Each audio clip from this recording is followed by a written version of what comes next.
Monday, January 1st, 2024. Holy Mary, the Mother of God. Focus. Mary treasured up all these things, pondering them in her heart. Is not Mary the epitome of contemplation? No relying against the indignity of having to give birth in a stable, or against the many negative events in her life. For her, it was only about pondering what this might mean.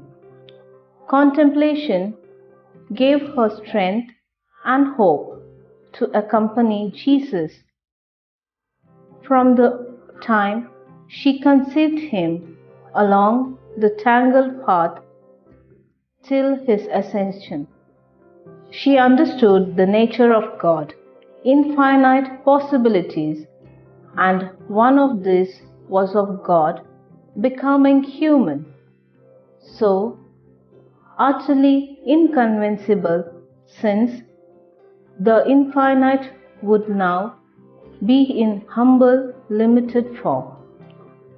Paul tells us that in the fullness of time, God sent forth his Son to redeem those who were under the law or subject to limited thinking.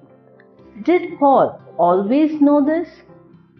Did not he, like Mary, treasure all the confusing and conflicting things in his life and pondered them till he arrived at this deep truth?